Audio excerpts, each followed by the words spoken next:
Puasa pada bulan Muharram itu, pada tanggal 10 Muharram itu akan menghapuskan dosa selama 1 tahun. Nah, maka 1 tahun yang diampunkan itu al-madiyah, 1 tahun ke belakang.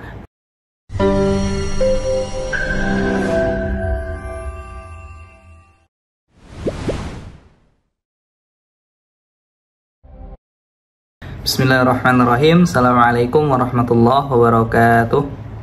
Alhamdulillah, salatu wassalamu ala rasulillah wa ala alihi wa sahbihi wa man tabi'ahum bi ihsan ila yaumil qiyamah. Pemirsa setia channel HRKU, alhamdulillah kembali kita bertemu pada kesempatan kali ini dalam video singkat tentunya bersama HRTI, dan mudah-mudahan kita selalu dalam limpahan karunia dan kebaikan dari Allah Subhanahu wa taala.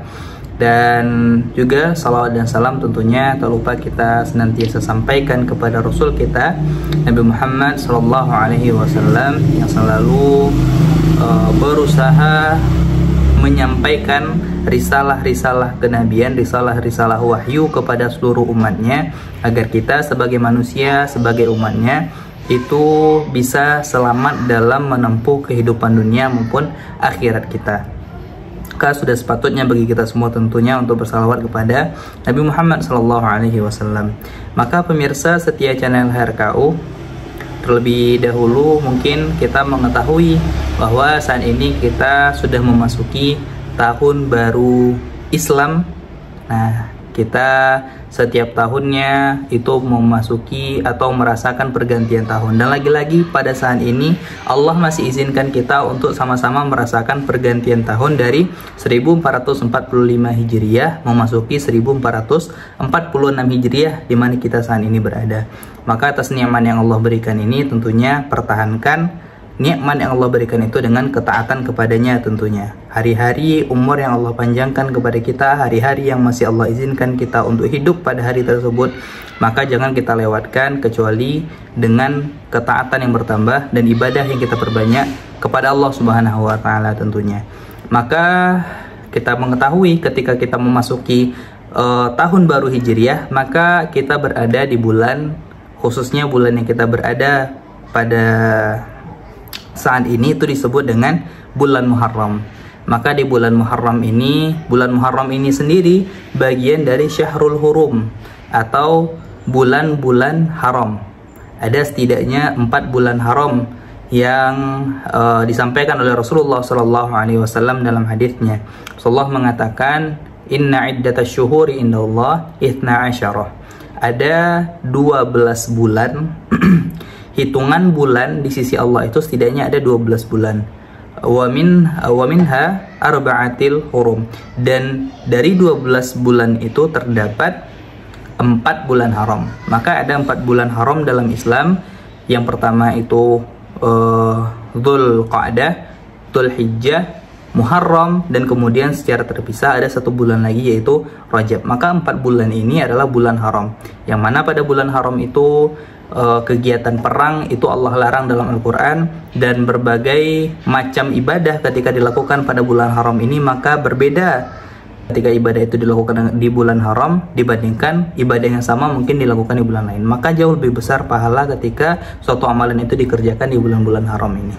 Maka ketika kita berada di bulan Muharram, maka pada kesempatan kali ini pemirsa setia channel HRKU, terlebih dahulu ingin kami sampaikan, ingin kami mengajak kepada diri kami dan kita semua, ingin kami mengingatkan bahwa kita mengetahui di bulan Muharram ini pada tanggal 10 Muharram itu Rasulullah SAW menyunnahkan puasa yang kita kenal atau terkenal disebut dengan puasa Asyura, yaitu puasa pada tanggal 10 Muharram, yang mana Rasulullah SAW mengatakan puasa Asyura, puasa pada tanggal 10 di bulan Muharram atau puasa Asyura yukaffiru sanatah. Maka puasa pada bulan Muharram itu, pada tanggal 10 Muharram itu akan menghapuskan dosa selama 1 tahun. Nah, maka 1 tahun yang diampunkan itu al-madiyah, 1 tahun ke belakang. Maka ketika kita melakukan puasa 1 hari saja di tanggal 10 Muharram, maka Allah akan mengampunkan dosa kita 1 tahun ke belakang.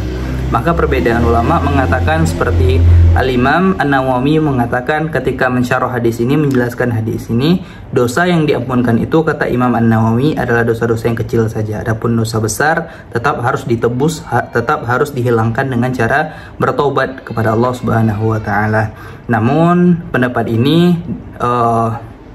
kemudian diselisihi atau menyelisihi pendapat Syekhul Islam Ibnu Taimiyah, bahwa Ibnu Taimiyah itu mengatakan bahwa puasa yang dihapuskan 1 tahun ke belakang itu adalah dosa kecil maupun dosa besar. Maka ketika kita berpuasa 1 hari saja, maka seluruh dosa kita itu akan diampunkan 1 tahun ke belakang. Maka jangan sampai tentunya kita melewatkan kesempatan yang sangat berharga ini. Sebagaimana di bulan Zulhijjah, di bulan kemarin gitu ya, dalam hitungan bulan Islam, di bulan kemarin kita mengetahui puasa Arafah pada tanggal 9 Zulhijjah. Itu juga mengampunkan, tapi lebih hebat lagi 2 tahun dosa kita akan diampunkan. 1 tahun yang akan datang dan 1 tahun yang ke belakang. Namun mungkin diantara kita melewatkan kesempatan untuk berpuasa di puasa Arafah pada bulan lalu. Maka pada kesempatan kali ini jangan lagi kita melewatkan kesempatan untuk dihapuskannya dosa kita. Maka tentunya kita ingin puasa kita dihapuskan 1 tahun ke belakang setidaknya oleh Allah Subhanahu wa taala hanya dengan berpuasa pada 1 hari. Tentunya puasa yang ikhlas karena Allah, puasa yang dengan mengharapkan ridho dan juga ampunan dari Allah Subhanahu wa taala. Maka jangan sampai kita lewatkan sesuai dengan penanggalan. Insyaallah puasa Asyura pada tahun ini itu insyaallah akan bertepatan dengan tanggal 16 Juli. Nah, tanggal 16 Juli mungkin bisa kita tandai, kita buat pengingat di handphone kita mungkin, atau mungkin kalender rumah kita lingkari, agar nantinya pada tanggal 16 Juli kita mengajak diri kita dan keluarga kita semuanya untuk sama-sama berpuasa, agar nantinya sekali lagi tentunya dosa kita 1 tahun ke belakang itu Allah ampunkan, insyaallah, dengan puasa yang kita lakukan. Dan lebih daripada itu, kami juga mengingatkan sebenarnya bahwa Rasulullah SAW itu menganjurkan kita itu untuk menyelisihi orang-orang Yahudi dan Nasrani. Karena orang-orang Yahudi dan Nasrani khususnya ketika Rasulullah berada di Mekah itu juga berpuasa ternyata pada 10 Muharram atau disebut dengan hari Asyura. Namun mereka berpuasa ini karena mereka merayakan akan keselamatan Bani Israel bersama Nabi Musa dari kejaran Fir'aun. Maka pada tanggal 10 Muharram adalah hari di mana Allah menghancurkan Fir'aun dan menenggelamkannya ketika berhadapan dengan Nabi Musa dan Bani Israel. Akhirnya hari di mana Allah menyelamatkan Bani Israel dan Nabi Musa dari kejaran Fir'aun itu adalah 10 Muharram. Dan pada hari itu akhirnya orang-orang Nasrani dan Yahudi merayakan penyelamatan nenek moyang mereka oleh Allah Subhanahu wa taala itu dengan melakukan berpuasa. Maka Rasulullah ingin kita menyelisihi Bani Israel tentunya. Allah ingin kita menyelisihi orang-orang Yahudi dan Nasrani. Maka Rasulullah menganjurkan jangan kita hanya berpuasa, kalau bisa kita dianjurkan untuk tidak berpuasa pada tanggal 10 saja. Kita sebaiknya mengiringi puasa pada tanggal 10 Muharram tersebut dengan berpuasa 1 hari sebelumnya di hari Tasyu'a atau hari ke-9 dari bulan Muharram. Maka kita kalau bisa, Bapak Ibu dirahmati Allah, saudara-saudaraku sekalian, pemirsa setia channel HRKU, kita sama-sama berpuasa dari tanggal 9-nya dan kemudian dilanjutkan dengan puasa intinya pada tanggal 10 Muharram yaitu puasa Asyura. Maka dengan kita puasa 2 hari itu, maka kita menyelisihi kebiasaan dari orang-orang Yahudi dan Nasrani yang hanya berpuasa pada tanggal 10 saja. Dan lebih hebat lagi, sebagaimana yang dianjurkan oleh sebagian besar dari mazhab Syafi'i, itu kalau bisa berpuasa pada tanggal 9, 10, dan 11. Andai kita tidak bisa berpuasa 3 hari, maka setidaknya berpuasa 2 hari, pada tanggal 9 dan 10, atau pada tanggal 10 dan 11. Andai kita tidak bisa berpuasa pada 2 hari, maka bertawakal kepada Allah, cukup kita mungkin berpuasa pada puasa inti yaitu tanggal 10 Muharram. yaitu puasa Asyura. Sekali lagi, itu dapat menghapuskan dosa kita, yukaffirus sanah, dapat menghapuskan dosa 1 tahun secara utuh, al-madiyah, 1 tahun ke belakang. Maka insyaallah akan diampunkan oleh Allah Subhanahu wa taala dengan puasa yang kita lakukan. Maka wallahu taala alam bisawab. Billahi taufiq wal hidayah. Assalamualaikum warahmatullahi wabarakatuh.